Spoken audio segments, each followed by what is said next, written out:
everyone, I welcome you all on your own channel Geo with Madhur guys and आज हम start करने वाले हैं class 9th NCERT political science के chapter number 1 का second part the arguments against democracy and arguments for democracy. आज हम बात करेंगे कि डेमोक्रेसी के खिलाफ क्या क्या बातें बोली जाती हैं और डेमोक्रेसी के फेवर में क्या क्या बात होती है। हालांकि इसी सीरीज के पहले पार्ट में आपने देखा डेमोक्रेसी की डेफिनेशन के बारे में और उसके फीचर्स के बारे में। So without wasting time let's start the topic arguments for democracy and arguments against democracy. जो एक बात यहाँ पे मैं आपको बताता हूँ, democracy is one of the best form of government, but ऐसा नहीं है कि डेमोक्रेसी के अंदर कोई कमी नहीं है। डेमोक्रेसी के अंदर भी बहुत सारी कमियां हैं, बहुत सारी प्रॉब्लम्स हैं जिसके बारे में लोग बातें करते रहते हैं और बहुत जनरल टर्म्स में हम इसके बारे में सुनते भी हैं। जैसे कि डेमोक्रेसी एक सबसे बड़ी प्रॉब्लम है, या मैं कहूँ the argument against the democracy is the leaders in democracy are keep on changing that leads to instability in the country.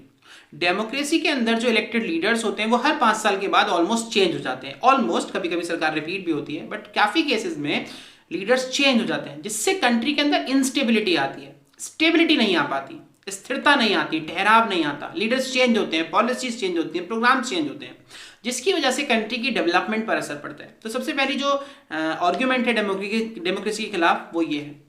दूसरी जो आर्ग्यूमेंट है डेमोक्रेसी के खिलाफ वो है democracy is all about the political competition and the power play. There is no scope for the morality. नैतिकता democracy के अंदर कहीं बची नहीं है। आज के टाइम में आप जहां देखो लोग जो हैं इलेक्शंस जीतने के लिए लड़ते हैं, कुछ भी करके, साम दाम दंड भेद, anyway they have to win the election. It's all about the political competition. Morality की तो कोई बात ही नहीं है। किसी लीडर की कोई दूसरा लीडर तारीफ करता ही नहीं। जब देखो कोई अगर अच्छा भी काम करेगा तो उसकी बुराई ही करते हैं। So democracy is all about the political competition. There is no morality left.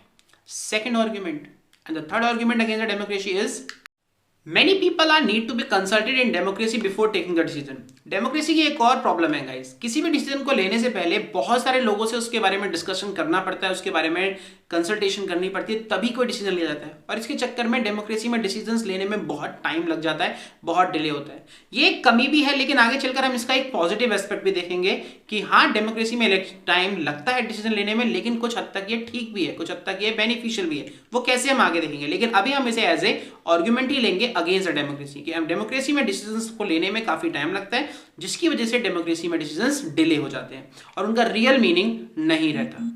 साथ साथ और भी बुराई की जाती है डेमोक्रेसी की, उसके बारे में कहा जाता है the elected leaders don't know the welfare of the people and that leads to the bad decisions.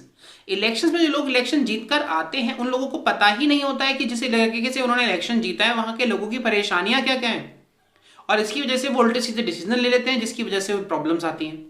अब कई बार इलेक्शंस में ऐसा होता है कि एक इंसान रहता बॉम्बे में लेकिन वो इलेक्शन दिल्ली से लड़ रहा है, ऐसा होता है। तो क्या उस पर्सन को दिल्ली के उस एरिया की प्रॉब्लम्स पता है? नहीं।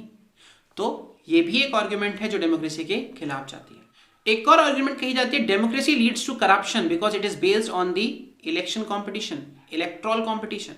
डेमोक्रेसी के अंदर करप्शन बहुत ज्यादा होता है क्योंकि यहां पर कोई भी इलेक्शन जीतने के लिए ही आता है। और हद तो तब हो जाती है जब कुछ लोग ये भी कहते हैं डेमोक्रेसी के फेवर में that the ordinary people don't know what is right for them, तो they should not be given the right to give the vote. कुछ लोग ये कहते हैं कि people are not aware what is right and what is wrong for them, they give the vote for the money sometime. It doesn't apply to all, it doesn't apply at all to all the people, but many people give the vote for the money and just for the person whom they know. They have nothing to do with the reality. उन्हें पता ही नहीं है कि उनके लिए अच्छा क्या और उनके लिए बुरा क्या है। तो ये कुछ बातें हैं जो डेमोक्रेसी के अगेंस्ट, डेमोक्रेसी के डीमेरिट्स के तौर पे कहा जाता है समाज के अंदर कि these are the problems with democracy। लेकिन इसके साथ साथ कुछ अच्छाइयां भी हैं और वो अच्छाइयां ज्यादा इंपॉर्टेंट है, इसीलिए इन बुराइयों को दरकिनार करते हुए आज जो भी कंट्री डेमोक्रेटिक है वो खुश है और जो नहीं है वो चाहती है कि वहां पे डेमोक्रेसी आ जाए। As I said, this is one of the best form of government. Out of them, those who are available, dictatorship है, monarchy है, क्या वो चाहिए? Clearly, guys, after all these arguments, we can simply say that democracy is not something which is magical and which can remove all the problems. दुनिया की सारी problems का solution democracy के पास नहीं है। ऐसा नहीं है कि दुनिया में से हर देश में जहां जहां डेमोक्रेसी वहां पे गरीबी खत्म हो गई, वहां प्रॉब्लम नहीं आती। लेकिन फिर भी जो एक खास बात डेमोक्रेसी की है वो है कि in democracy the decisions are taken by the people, so people are at least happy that whatever is happening according to them। आप इलेक्शन में वोट डालते हैं, आप अपने रिप्रेजेंटेटिव चुनते हैं और रिप्रेजेंटेटिव आपके बिहेव पर डिसीजन लेते हैं, तो आपके पास कम से कम एक सुकून तो है कि जो जिनको मैंने चुना वो लोग वोट वो लोग काम कर रहे हैं। नॉन डेमोक्रेटिक गवर्नमेंट जो होती है, डिक्टेटरशिप हो गई, मोनार्की हो गई, वहां तो आप लोगों को चुन तक नहीं सकते।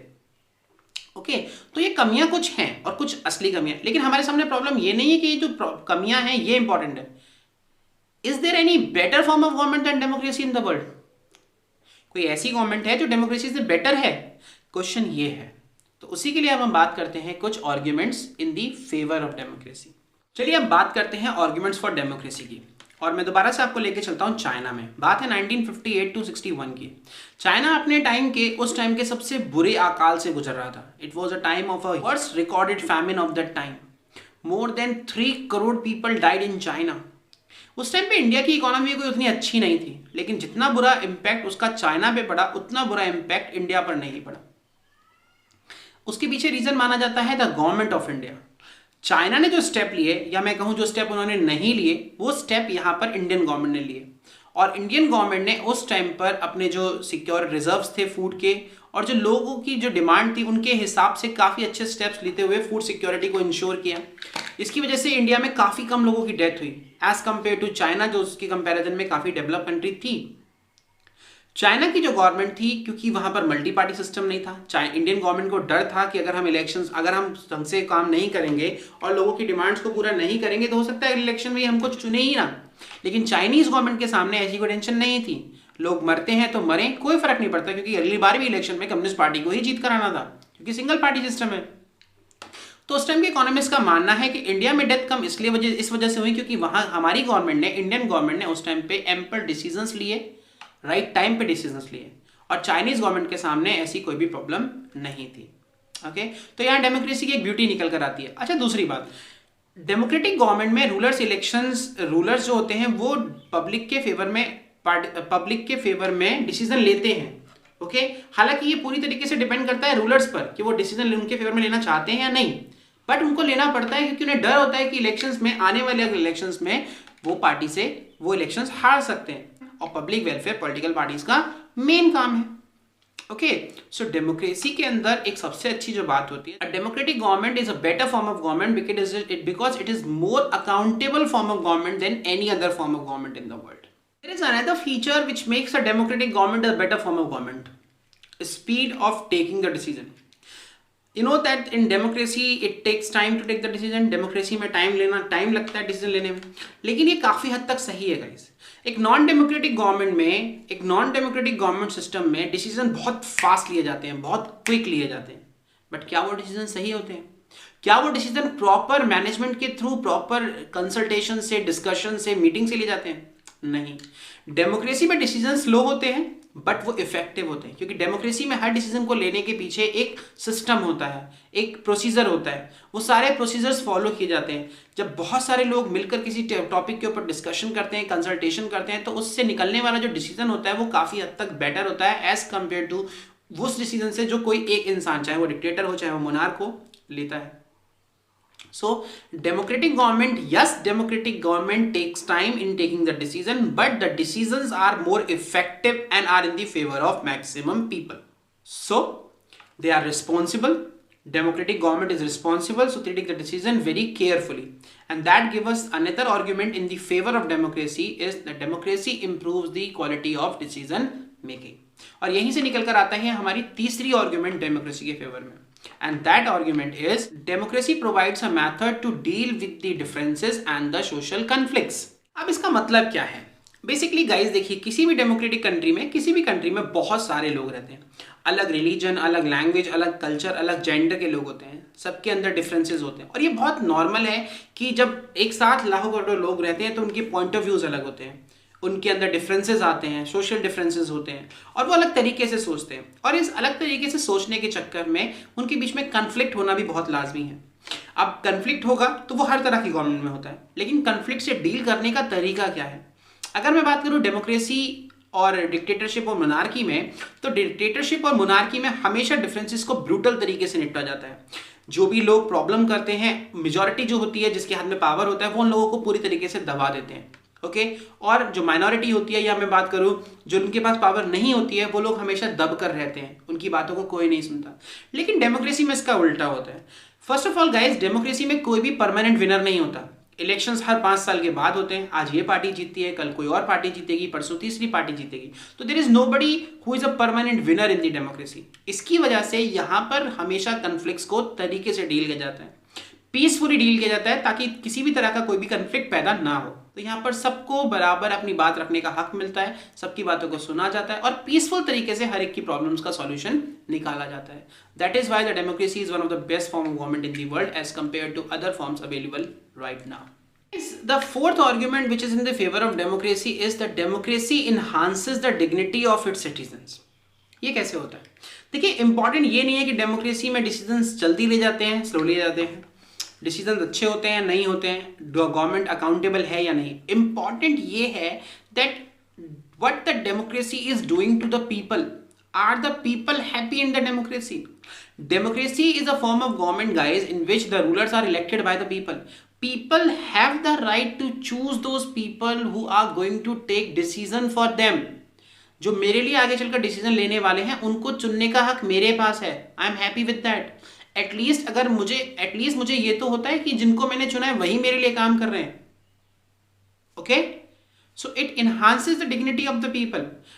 नॉन डेमोक्रेटिक गवर्नमेंट सिस्टम में जहां मोनार्की होती है, डिक्टेटरशिप होती है, वहां पर वो लोग डिसीजन लेते हैं जिनको आपने चुना ही नहीं है, जिनके लिए आपने वोट तक नहीं डाला। तो वहां लोगों को ज्यादा बुरा लगता है जब कोई कंट्री गवर्नमेंट डिसीजन लेती है उनके अगेंस्ट।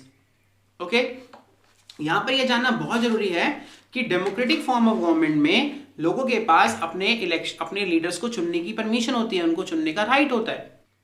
इर्रिस्पेक्टिव आप एजुकेटेड हैं, अनएजुकेटेड हैं, आप रिच हैं, आप पुअर हैं, doesn't matter, you have the right to give the vote in the democracy, and that is a sort of a thinking in the mind of the people. Yes, we are respected in our democracy.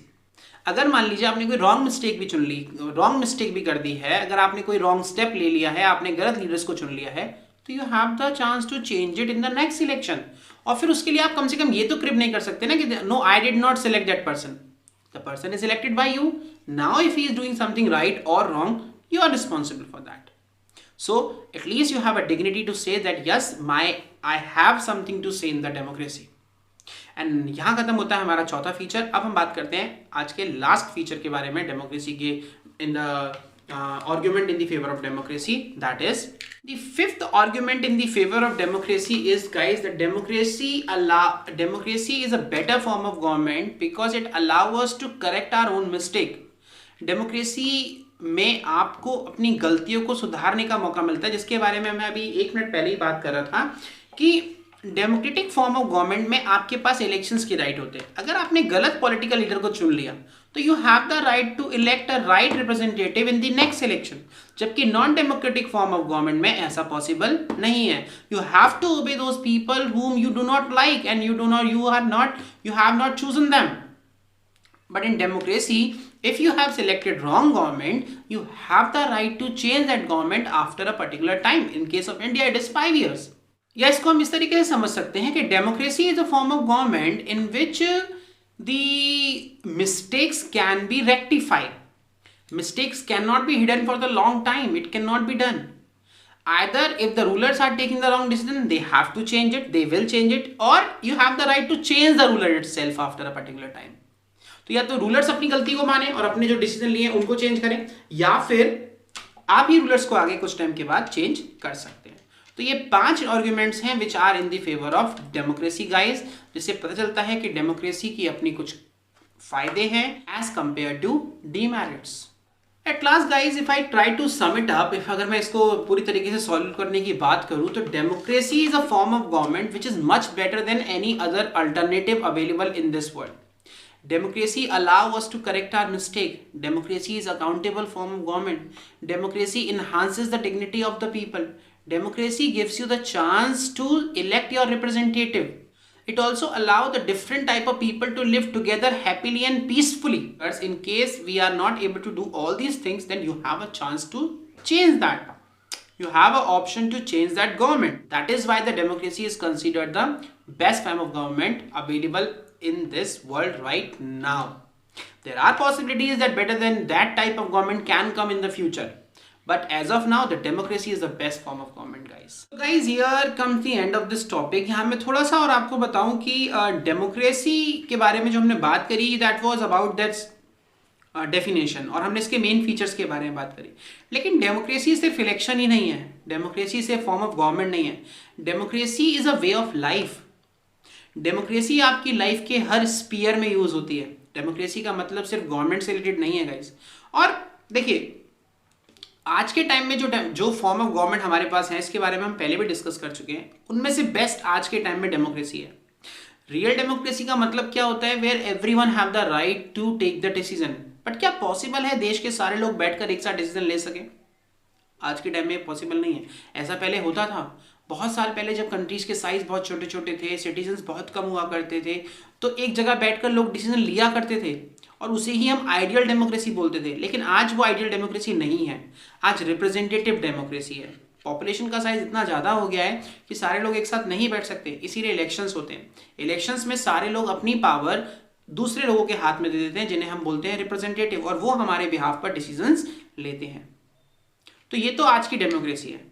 लेकिन real democracy बच्चों life में हर जगह use होती है। जैसे घर का एक डिस्कशन चल रहा है, घर में बातचीत हो रही है, कोई डिसीजन लेना है, तो उसमें घर के छोटे से मेंबर से भी पूछा जाए कि आपका क्या कहना है, वो डेमोक्रेसी है। तो इस तरीके से काफ़ी सारी चीज़ें होती हैं जिसमें डेमोक्रेसी में बेसिकली सबको पार्टिसिपेट करने का हक मिलता है, सबकी बातों को सुना जाता है। हालांकि ये थोड़ा इम्पॉसिबल है, बट आइडियल डेमोक्रेसी यही है।